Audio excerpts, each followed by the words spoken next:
বরিশাল কুয়াকাটা মহাসড়কের বাকেরগঞ্জে নতুন ল্যান্ডমার্কের কারণে যান চলাচল ব্যাহত হওয়ার শঙ্কা করছে লোকজন। কেউ কেউ বলছেন সড়কটি 4 লেনে উন্নীত করার পর ল্যান্ডমার্ক করলে ভালো হতো, যদিও পৌর কর্তৃপক্ষ বলছে ল্যান্ডমার্কের কারণে যান চলাচলে সমস্যা হবে না। জুয়েল তালুকদারের তথ্য ছবিতে প্রতিবেদন। বরিশাল কুয়াকাটা মহাসড়কের বাকেরগঞ্জ সঙ্গীতা সিনেমা হল এলাকায় প্রায় 15 লাখ টাকা ব্যয়ে নির্মাণ করা হয়েছে এই স্থাপনাটি। 2 দফায় ব্যয় বাড়িয়ে নির্মিত এই ল্যান্ডমার্ক দেখতে প্রতিদিন ভিড় করছে মানুষ।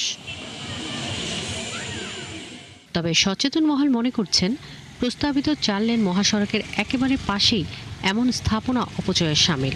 এছাড়া ঈদে মহাসড়কে যানবাহনের চাপ বাড়ে দ্বিগুণ। সে সময় সড়কের পাশে এমন স্থাপনা দুর্ঘটনার ঝুঁকি বাড়াবে বলে শঙ্কা করছেন। মানুষ এখানে ঘোরাঘুরি করতে আসে, আমরা বিকেল হয়ে আইছি পরিবার নিয়ে।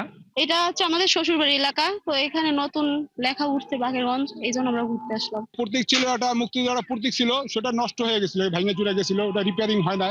পরবর্তী ওগুলো সব ক্লিয়ার করে মানে এই স্থাপনাটা করা হয়। আমারও এটা মনে হয় যে এটা স্থায়ী হবে বলে একটা সন্দেহ আছে আমার কাছে।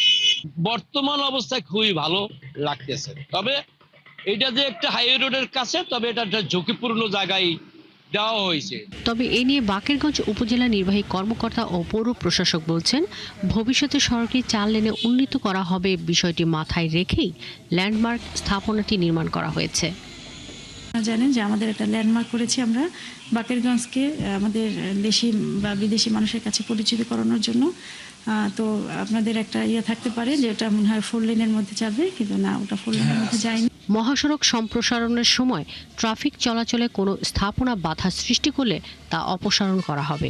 যদি ভবিষ্যতে আমাদের এখানে পরিকল্পনা এই প্রকল্প যদি পাস হয়, তখন আমরা আমাদের এই রোডের ডিজাইন অনুযায়ী এবং যে জিওমেট্রি আছে সেই জিওমেট্রি অনুযায়ী যতটুকু আমাদের ফ্রেশ রাখা দরকার, তার ফ্রেশ করার জন্য আমাদের যে উদ্যোগ নেওয়া দরকার সেই উদ্যোগটা আমরা তখন নিব।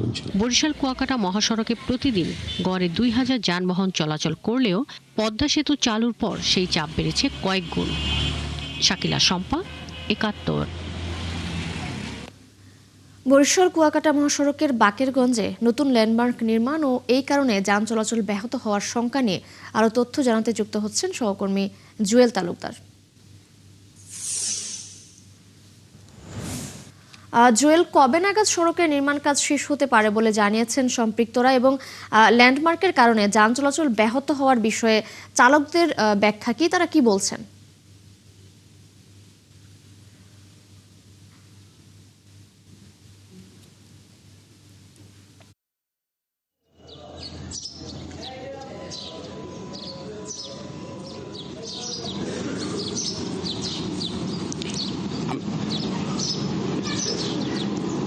আমি যে স্থানটিতে দাঁড়িয়ে আছি, আমার বাম পাশে হচ্ছে হলো কুয়াকাটা ঢাকা সড়ক, আর আবার ডান পাশে আপনি দেখতে পাচ্ছেন এটি হচ্ছে পৌরসভা সড়ক। ঠিক এই মাঝখানে আমাদের এই স্থাপনাটি নির্মাণ করেছে বাকেরগঞ্জ পৌরসভা। তো পৌরসভা এই ঢাকা কুয়াকাটা মহাসড়কের পাশে স্থাপনাটা নির্মাণ করায় স্থানীয়রা মনে করছেন যে এই স্থাপনাটি যেমন ঝুঁকি পারে এই স্থাপনাটির কারণে। আর এছাড়াও আমরা একটি এসে দেখেছি যে গত 2 বছরে ঢাকা কুয়াকাটা মহাসড়কে অন্তত 209টি সড়ক দুর্ঘটনা ঘটেছে। এতে প্রাণহানি ঘটেছে অন্তত 93 জনের, এবং এতে শিশুসহ 770 জনের মতো আরও আহত হয়েছেন। তো এই গুরুত্বপূর্ণ একটি সড়কের পাশে স্থাপনা নির্মাণ করা স্থানীয়রা দাবি করেন যেটা আসলে অর্থ অপচয় ছাড়া আর কিছুই হতে পারে না।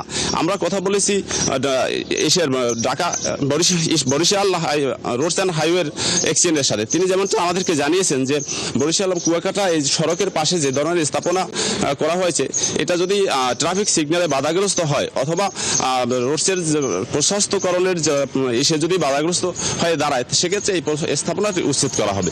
যদি এই স্থাপনাটি যদি উচ্ছেদ করা হয়, তাতে এই অর্থের দায় আসলে কে নেবে? স্থানীয়রা বলেন যে বাকেরগঞ্জ পৌরসভার নিজস্ব কোনো ময়লার বাগান নেই, নেই বাস স্ট্যান্ড, ভালো কোনো যাত্রী ছাউনি নেই, বাস স্ট্যান্ড ঠিক মতো সড়ক বাতিও জ্বলছে না। তো এই গুরুত্বপূর্ণ কাজগুলো হাতে না নিয়ে এই স্থাপনাটি করা বিলাসিতা ছাড়া আর কিছুই হতে পারে না। কারণ পৌরসভার এই অর্থ দিয়ে সৌন্দর্য বর্ধন করলেই নাগরিক সেবা মিলবে না, এটা কিন্তু স্থানীয় পৌরবাসী দাবি করেন যে এই অর্থ অপচয় না করে এটি যদি গুরুত্বপূর্ণ কাজে ব্যবহার করা হতো তাহলে জনগণের কাজে আসতো। দিশা। জুয়েল, ধন্যবাদ আপনাকে আমাদের সাথে যুক্ত হওয়ার জন্য।